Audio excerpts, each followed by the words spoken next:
Welcome to the Home Team Sacramento podcast. I'm Josh Takimoto, and today I wanted to talk just briefly about social media. It's something that we've talked about on this podcast before. I don't think we've ever dedicated a full episode to social media, but obviously, I feel like it comes up on every single episode because it's just that it's that much of a part of our lives, right? It's just something that we do. I'm sure that most people that are listening to this right now have multiple forms of social media. Maybe you just have one, but I would venture to say that most people have a couple different platforms that they use pretty consistently. And I know I do. I promote this podcast on multiple platforms, and for my own personal use and for the podcast that I do, I'm on social media quite a bit, and it is a part of my life. It's something that I use to promote what we're doing and try to get the word out. And it can definitely be consuming. And I think that's the interesting thing about social media is that there's so many great things. Like I'm not going to sit here and say, "Oh, it's the worst thing ever. It's terrible. We should all get rid of it." Like there's a lot of great benefits to social media. So many benefits, especially in the athletic world, right? You could if you're a trainer, a coach, an athlete, you have the opportunity to connect with people that have the same interests as you from across the world. You get to hear their thoughts, their opinions, their insights, their knowledge on whatever that topic is that you're interested in. If you're a coach, you get to pick the brains of other coaches that are doing their thing at a high level. You get to connect with them that way. Trainers, you get to connect with other trainers and other people in the fitness world that maybe have a different strength training technique that you weren't aware of or you're trying to understand and learn. You can connect with people and get more knowledge about that topic. Maybe you're a high school athlete that just loves sports and you have certain athletes that you look up to. And social media gives us an opportunity to get a glimpse into the life of those athletes. You get to see what they do at practice. You get to see what they do in games, the highlights, the things that inspire you to play at a high level. You get to see their family life sometimes, depending on how much they want to share with the world. Like there's so many amazing benefits to social media. So many things that I think are really uh, awesome and eye opening for us as individuals who maybe don't have direct connection to these people that we're following, but through social media, it's closed the gap between us and some of these people that we look up to and that have the knowledge that we're trying to gain ourselves. So many amazing things that come from social media, but at the same time, unfortunately, we're all aware of the downside, the dark side of social media as well. And sometimes I feel like it's not even because we as the users are doing negative things. Now, obviously, you have some people out there that just want to cause chaos and use social media for negative purposes, and that's their whole intention. I'm not talking about that, but there are some times where I think we just we get so lost in it that we make mistakes. We have accidents on social media, and because it's out there for the world to see, then all of a sudden it snowballs into a much bigger thing. And I think that's one of the interesting things about social media. One of the most challenging parts about social media and how we use it is the fact that because it's such a normal part of our everyday lives, because it's something that we don't really think about, we just do it. We wake up in the morning, we're on social media, we're on our way to school or work, we're checking social media. We get home from school or work, we're checking social media. We're at those places, we're checking social media. We're doing it all the time, and we just do it without thought. We do it without really thinking about what we're doing or what we're saying or what we're posting. And I think when something becomes that normalized for us, when something becomes that much a part of our regular everyday life, it becomes almost mundane. Like it's something that we're intrigued by and excites us, but at the same time, it's a very mundane thing that we just don't think about, we just do. And I think when something like that becomes that easy to distract us and it's something that's that easy to get lost in and we don't think about it anymore, we're not aware and conscious of what we're doing while we're on social media, I think that's where a lot of the problems begin. I think that's where we start getting into trouble because we're doing and saying and posting things that we really need to think more about before we let the world hear or see these things. But we don't think about it because it's normalized. It's easy. It's mind numbing when we do it. And I think that's where we get into a lot of trouble is because we're not thinking about it. We're just putting stuff out there and not understanding the ramifications and the consequences that could potentially come later. And so I think it's something that we just really need to think about. I mean, look at, I mean, here again, here on our home team of Sacramento and some of the surrounding areas, we had this whole situation just recently with River Valley High School and their football team, and posting a video of, uh, you know, them doing, I guess you would call it like a slave auction prank, if you will. And I mean, that's probably a whole nother conversation about that whole thing that was done with the actual act and the actual, prank that they, did. That's a whole different conversation. But, if we're staying on this idea of social media, that was something that was caught on social media. That doesn't make it right whether it was caught on social media or not. But the fact is, it was caught on social media and then put out there for the world to see. And it wasn't just like this was a small story that was here locally. It wasn't like it was something that, Joe Davidson picked up and shared, or, wrote about the story and it was here just local to Sacramento. No, I mean, I saw this on multiple major news outlets, multiple professional athletes and former professional athletes that, shared this story and we're talking about the story and what this story, how this story made them feel and the frustration they felt with this story. I mean, this was a big deal because someone posted this thing on social media, and like I said, it goes deeper than that. It's like it's not just the posting that's the problem. It's the behavior that goes on that gets posted about, right? Like it's not just like, oh, you shouldn't have posted that, you should have kept that offline. No, like you shouldn't have done it to begin with. It was a dumb decision. Like, what are we doing? But to make it worse, there's a good chance when people do stuff like that, especially at the high school level, like that stuff is the phones are always on. Doesn't matter where you are. Someone always has a phone. Someone's always recording things because sometimes they're not thinking about it.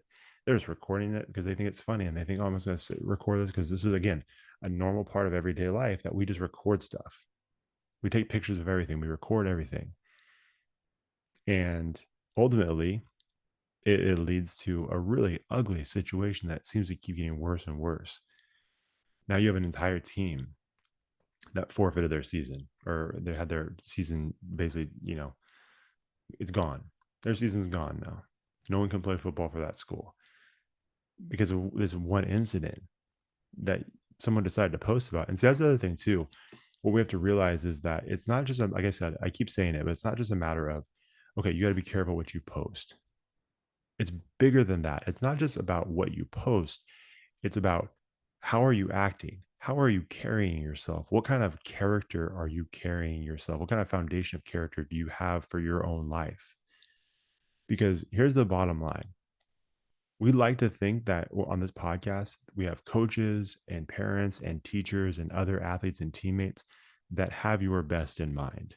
And I believe that. I believe that every person that's listening to this has the best in mind for their teammates and the athletes that they coach. But the reality of this world, the reality that we live in, is that not everybody has your best in mind. Not everybody wants to see you succeed. Not everybody cares what happens to you. And so some people, if they see an opportunity to catch you slipping and doing something that is going to be detrimental to your reputation, detrimental to your career, something that's going to come back to haunt you later, they might record it, they might take a picture of it, and they might just save it away, just waiting for the right moment. So when you're at your highest, when you think you've made it to the very peak of your career and the things that you're trying to accomplish, they float that out there and we see it all crumble down, all because of one bad decision, one bad choice that was made offline, and now it's made public online, and it takes everything from you. So we can't just trust that people around us have our best in mind. We have to operate in a way where it's like, you know what, whether I'm online or offline, whether it's being posted on social media with my approval or whether I don't know about it, we need to make sure that we're living lives that translate to both with no problems. We've got to make sure that we're carrying ourselves offline in a way that's going to make our schools proud, our families proud, our teammates proud, ourselves proud, and that we leave little to no room for anybody to have the ability to tarnish our name. But too many times we see it on social media where we're giving ammunition to people that want to see our downfall. Coaches too. It's sometimes like that's the thing too. Coaches get wrapped up, and we've seen it before, right? Like coaches get wrapped up in practice, wrapped up in a game, and then all of a sudden they make one bad decision. They decide to act a certain way on the field or at practice, and they do one thing that they shouldn't. Someone catches that on film, and then all of a sudden it's out there, and coaches are losing jobs. All of a sudden, this coach can't be trusted anymore because of this behavior that was caught on tape. And we can say whatever we want, right? Like it was a temporary lapse of judgment. It was a bad decision. That we're all human. That's all true. But the unfortunate reality is we live in a world where at any moment this could be recorded, this could be shared online, and your reputation with one bad decision can be completely ruined. Is it fair? Not really. Not always, right? Sometimes there's different degrees to that. There's different degrees to what people are punished for. Some people, it's like, yeah, it doesn't matter if it was online, offline. Like, this is probably great that this was brought to light because you are a bad person, and I'm glad that we're seeing your true colors. But some people, I mean, like for example, was this? I think it was last year. Last year, former NFL quarterback Trent Dilfer, right? He's a high school football coach. He had a pretty intense interaction with one of the athletes, one of his football players, on the sideline. Well, it was caught on camera, and you know, it was put out there, and people, started having commentary and dialogue about Trent Dilfer and how he treated that athlete and how he was yelling at him, and all these different things. I don't know Trent Dilfer. I've never met him, but from what I understand from all the podcasts and interviews and uh, people that I've heard talk about him, I think he's got a pretty solid reputation. I know he's a great football mind, but I think as a person, as a human being, I think he's got a pretty good reputation from what I understand. If I'm wrong, please correct me. You guys can share in the comments. Let me know. It's like, no, he's actually a bad dude. But from what I can tell, from what I understand, a pretty good guy, a good coach that really cares about the kids. And in one moment, even if he didn't mean it in a bad or negative way, this was taken and it was spread everywhere. And then he had to deal with the ramifications of, all of that afterwards. So it can happen to anybody. And so I think, just if I'm giving you two thoughts before we get out of here, I think one, it's we have to be making sure that we're living on the up and up. Make sure make sure that you're living with the highest level of character. Make sure you're living a life that is going to provide a solid foundation for you. Like live a life that uh is going to allow you to stand on top of this foundation of character and withstand anything that comes at you. And I believe if you do that, if you're focused on character and if you're focused on living with honor and integrity and being the best person you can be, being the best teammate you can be, being the best son or daughter you can be, being the best mom or dad you can be, I think if we focus on these things and we focus on making our schools better, if we focus on making our communities better, then I believe that that's going to help protect us from some of the issues and the challenges and the problems that come with social media and people being exposed on social media.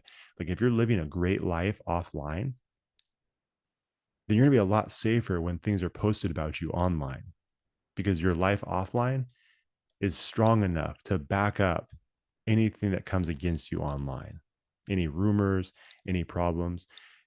Like I truly believe that if you have an amazing reputation and you're genuine and authentic with the way you live your real life, you're going to give yourself the best chance to survive anything that comes at you, especially in this world of social media. But if people don't have good things to say about you in real life, and every experience, every interaction people have had with you offline matches everything that's being claimed about you online, you're not giving yourself any room to prove yourself. Your reputation precedes you and it's not good. So make sure that the life that you're living is solid. Make sure that life that you're living is full of character and integrity. Live a life of honor to help to help protect yourself from anything that may come at you online and social media. And then two, we just need to be more aware of what we're posting. We need to be more aware of what we're posting. We need to be more aware of the types of things that we say. And that's the other thing too. We have quick Twitter fingers or quick social media fingers, and we want to say certain things. I mean, I've done it before. Nothing horrible, but I've said some stupid things like, I wish I could take that back. And I think that's something that we have to really keep in mind. Like we got to make sure that you know we don't say something in the moment out of the excitement or the heat of the moment, whatever the interaction may be. We don't want to say something that's going to make us sorry later.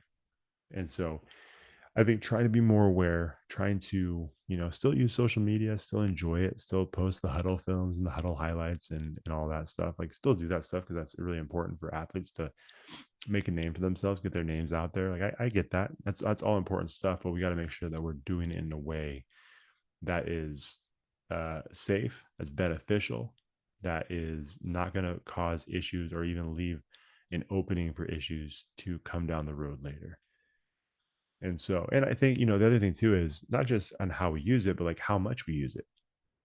Even if you're not posting anything horrible, even if you're not, abusing social media, sometimes the amount of time we spend on social media is insane. Like I'm sure most people, if you have an iPhone, you get that message on Sunday morning, that I think it's a text or some kind of notification from your phone saying how much time you spent on social media, or excuse me, how much time you spent on your phone throughout the week. We've all looked at it and we kind of cringe sometimes, right? When you see that number, it's like plus, 10% more than last week. I'm like, ooh, moving in the wrong direction, right? And it's like, okay, but it's a good reminder of how much time we spend on our phones and how much time we spend on social media. And so if social media, if your love for social media and your focus on social media is taking so much time away from you where it's starting to affect how much you're studying and how much you are putting into the classroom so you can stay eligible on the field, that's a problem. If you're uh, more focused on social media and what the angle of your video, and if you're more focused on what your video looks like when you're lifting rather than actually putting the work in and getting a lift done, that's a problem. If you're only focused on the highlights and not trying to correct the areas that need improvement because you're just constantly looking at your videos on social media, that's a problem. So we want to make sure that we enjoy social media, you use it to gain knowledge, insight from other people, but at the same time, don't get so lost in it or so distracted by it that it takes your focus away from the goal that you're trying to pursue. We've got to make sure it enhances what we're trying to do and it doesn't distract and take us away from the things that we're trying to do. And so that's pretty much all I've got. That's just a quick, I don't know how quick it was, but that's what I wanted to just say about social media and everything that it means to our lives, especially as coaches and athletes, parents, teachers. It's a big part of it, but we got to make sure that we keep it at bay and use it as a tool and don't let it use us. I think that's kind of the biggest thing that I want to take away here. So I'm done rambling. I'm done talking about it. So even though there's so many other things we could talk about when it comes to social media, but we're gonna stick with that. So as always, we appreciate you guys listening. You can follow us at Home Team Sac on all social media platforms. Even have TikTok now. I've been putting it off for a while because I hate it, but we do have it. So if you have TikTok and you enjoy our content, then make sure you follow us on TikTok. And as always, if you can please head over to Apple Podcasts to rate and review, hopefully 5 stars. If you'd be so kind, that would be awesome. 5-star rating review on Apple Podcasts to help us kind of get the show out there even more. We would definitely appreciate that. And yeah, until next week, we will see you guys later.